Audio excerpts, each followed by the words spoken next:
श्री गुरुदेव दत्त. इंद्र एकादशी कथा.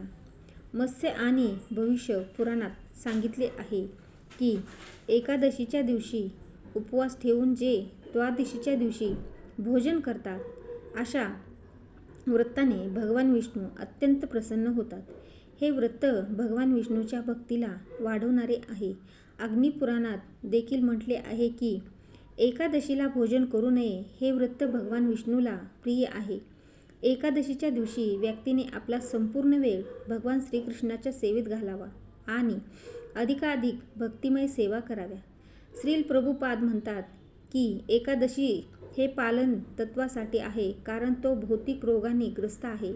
आदर्श एकादशी म्हणजे आपली एकादशी इंद्रियांच्या विषापासून इटवून श्रीकृष्णाच्या सेवेत लावणे. एकादशीच्या दिवशी पाणी किंवा कोणत्याही प्रकारचे खाद्यपदार्थ न घेता संपूर्ण दिवस रात्री श्रीकृष्णाच्या सेवेत रममाण राहावे. माळेचा जप वाढवणे, विग्रहाची विशेष सेवा करणे, एकादशी कथा अधिक श्रवण करणे, श्रीमद भागवत गीतातील अध्ययन करणे, भजन कीर्तन करणे, हरिकथा श्रवण करणे आणि वैष्णवांची सेवा करणे. यामुळे भगवान श्रीकृष्ण निश्चितच प्रसन्न होतात आणि जो एकादशीचे पूर्ण निष्ठाने आणि नियमपूर्वक पालन करतो त्याला शुद्ध भक्ती प्रदान करतात. अशाच पवित्र एकादशीपैकी एक म्हणजे आश्विन महिन्याच्या कृष्ण पक्षातील इंदिरा एकादशी. पितृपक्षातील ही एकादशी मनुष्याचे सर्व पाप कर्म नष्ट करते आणि त्याला उच्च आध्यात्मिक फळ प्रदान करते. ही एकादशी पितृपक्षात येते म्हणून या एकादशीचे पालन करणाऱ्या व्यक्तीला पुण्यफळ मिळते. परंतु ज्या व्यक्तीचे पूर्वज नरक लोकात पतित झाले असतील त्यांनाही या एकादशीच्या पुण्यफळामुळे मोक्षाची प्राप्ती होऊ शकते. मात्र एकादशीच्या दिवशी कोणत्याही व्यक्तीच्या श्राद्ध किंवा करणे योग्य नाही. पुराणात म्हटले आहे की एकादशी व्रत नित्य आहे आणि श्राद्ध नैमित्तिक आहे, म्हणून जे नित्य आहे त्याचा उपासना करून श्राद्धाचा अनुष्ठान द्वादशीला करावे. आश्विन महिन्यातील कृष्ण पक्षात येणाऱ्या इंदिरा एकादशीच्या उपलक्षणाने आज आपण गर्ग साहित्यातील एक पौराणिक कथा ऐकूया. ही कथा वृंदावनाची आहे, जेथे भगवान श्रीकृष्ण आपल्या बाललीलामध्ये मग्न असायचे. आपल्या सुंदर हास्याने आणि खोडकर लीलामुळे त्यांनी सर्व ब्रिजवासियांना आपल्या प्रेमाच्या बंधनात बांधले होते. त्यांच्यासाठी श्रीकृष्ण म्हणजे त्यांचा कान्हा होता. त्यांना पुत्रासारखे प्रेम करत होते, तर कोणी त्यांना सखा म्हणून खेळत होते. गोपिकांचे प्रेम मात्र मधुर भावनेत होते आणि त्यांना वाटत होते की कृष्ण त्यांचे पती व्हावेत. पण त्यांना हे देखील ठाऊक होते की राधा राणीचा श्रीकृष्णावर सर्वाधिक प्रेम करते. एकदा सर्व गोपिकांनी राधा राणीला घेतले आणि त्यांच्याकडे श्रीकृष्णाच्या प्रेमाची गुप्त तत्व जाणून घेण्याची विनंती केली. त्यांनी राधेच्या प्रेमाचे रहस्य विचारले आणि म्हणाले, हे वृषभानू कन्ये, श्रीकृष्णाला प्रसन्न करण्यासाठी आम्हाला एखादे व्रत सांगा, ज्यामुळे देवताही प्रसन्न होतील. श्रीकृष्ण तुझ्या वशात आहे.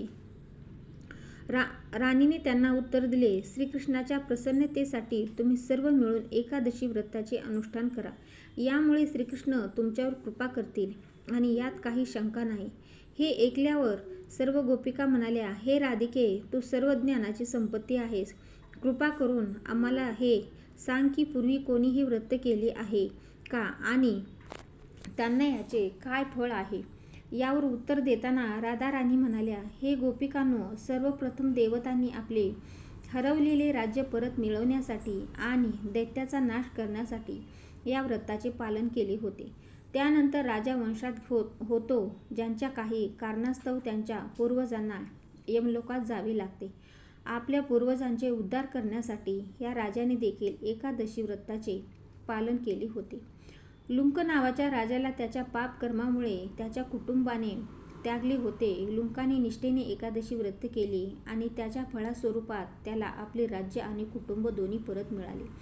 भद्रावती नगरातील पुत्रहीन राजा यांनी देखील या व्रताचे अनुष्ठान केले होते आणि त्यांना पुत्रप्राप्ती झाली. एवढेच नव्हे तर एका ब्राह्मणीला देवकन्यांनी या व्रताचे फळ अर्पण केले, ज्यामुळे त्या ब्राह्मणीला धनधान्याने समृद्ध स्वर्गाची प्राप्ती झाली.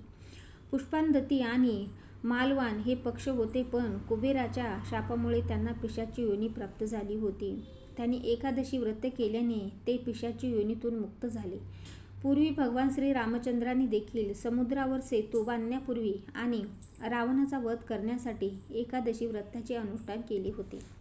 प्रलयाच्या अखेरीस उत्पन्न झालेल्या आवळ्याच्या झाडाखाली बसून सर्व देवतांनी जगाच्या कल्याणासाठी एकादशी व्रत पालन केले होते. पित्याच्या आज्ञेने ऋषी मेधांनी यांनीही एकादशी व्रत केले होते. त्यामुळे त्यांना अप्सरेच्या संपर्कातून मुक्तता मिळाली. हे गोपिकांनो, एकादशी व्रत एवढे पुण्य देणारे आहे की मोठ्या मोठ्या पापांचे नाश करते. ललित नावाच्या गंधर्वाला इंद्रदेवाच्या शापामुळे नरभक्षक राक्षस योनी प्राप्त झाली होती.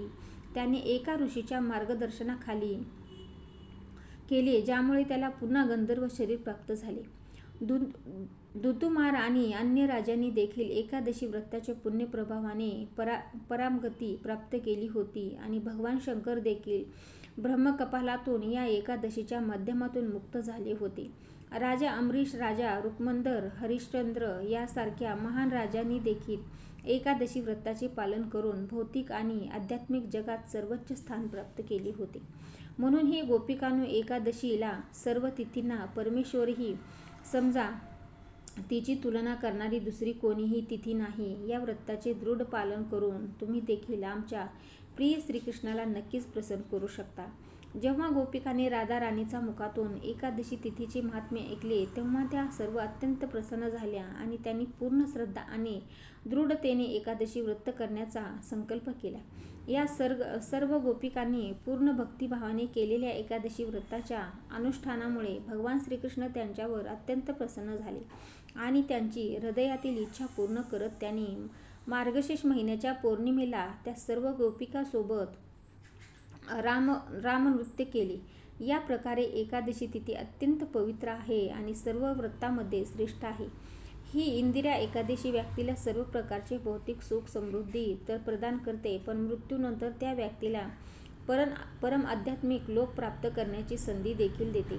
इतकेच नव्हे, या एकादशीचा श्रद्धा आणि नियमपूर्वक पालन केल्याने व्यक्ती आपल्या पितरांचे आणि पूर्वजांचे ऋण देखील उतरवू शकतो.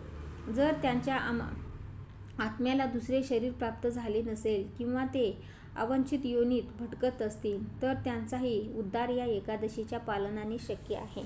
फक्त हेच करावे आहे की जर तुम्ही आपल्या पितरांसाठी एकादशी व्रत ठेवत असाल तर एकादशीचा संकल्प करताना भगवान समोर हातात गंगाजल घेऊन आपले पितरासाठी प्रार्थना करा आणि एकादशी व्रत हे सर्व नियमांनी पालन करण्याचा संकल्प करा.